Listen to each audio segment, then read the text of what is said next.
Hello friend, welcome to my YouTube channel Soni education classes में आप सभी का स्वागत है। हम आज करेंगे 10वीं कक्षा गणित का एक्सरसाइज प्रश्नावली 1.1 का प्रश्न 5। जांच कीजिए कि क्या किसी प्राकृत संख्या n के लिए संख्या 6 की पावर n अंक 0 पर समाप्त हो सकती है। हमें बताना है कि कोई संख्या है ऐसी प्राकृतिक संख्या n के लिए कि कोई संख्या n की पावर 6 की पावर n अंक है, तो वो क्या 0 पर समाप्त हो सकती है। हमें इसकी जांच करनी है। तो कैसे करेंगे हम?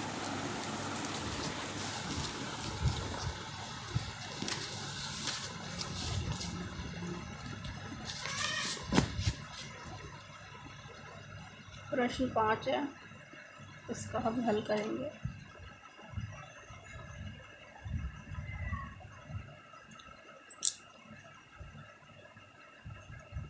यदि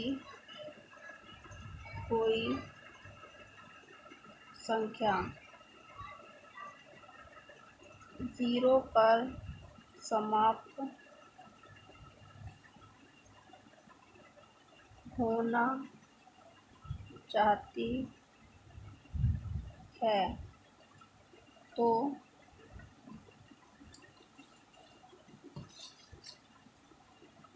उसका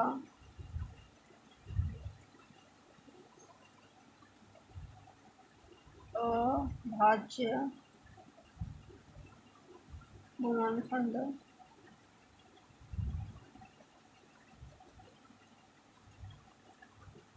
में कम से कम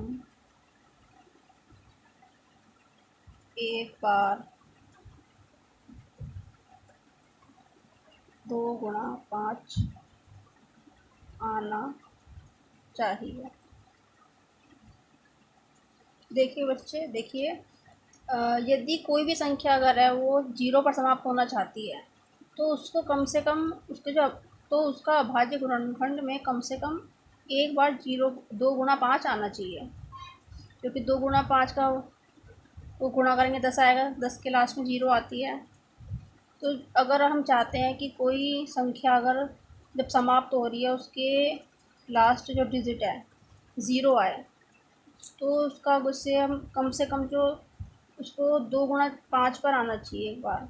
उसकी जो भी गुणनखंड होंगे उसमें एक बार 2 × 5 आना चाहिए, तभी वो 0 आएगा उसमें। और हमें इसमें क्या पूछा हुआ है? 6 के 6 संख्या के हमें बताना है कि क्या ये 6 संख्या है, इसके जब हम फैक्टर करते हैं, गुणनखंड करते हैं, तो क्या इसके लास्ट में 0 आ सकता है, समाप्त होगी ये संख्या या फिर नहीं होगी, ये हमें बताना है। तो जब हम 6 के फैक्टर करते हैं, गुणनखंड करते हैं, तो क्या होगा? 6 के फैक्टर करेंगे तो 2 × 3 होगा, तो कितना होगा? 2 × 3। तो इसमें 2 × 5 तो आया नहीं है। तो हम इसके फैक्टर करते हैं जब भी, तो कभी भी हमारा ये लास्ट में 0 नहीं आएगा। तो इसका मतलब जब 0 नहीं आएगा तो ये अभाज्य गुणनखंड,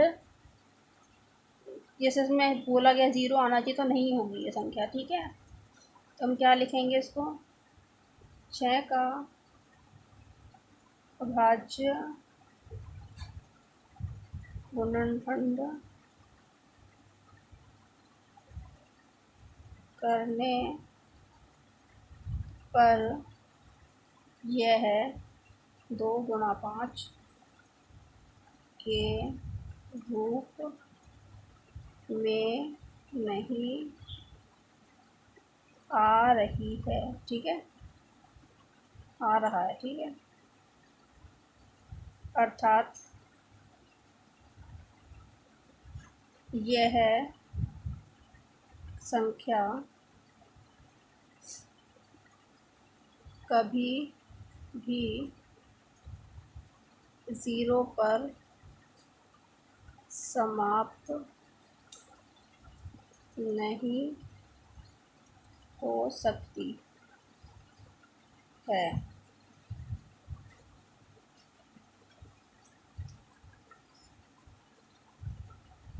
तथा किसी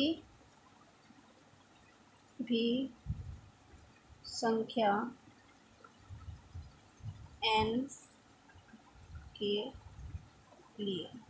तो ये हमारा प्रश्न इस तरह समाप्त हुआ। और अगर आपको ये वीडियो अच्छा लगा हो तो वीडियो को लाइक करें, चैनल को सब्सक्राइब करें। Thank you.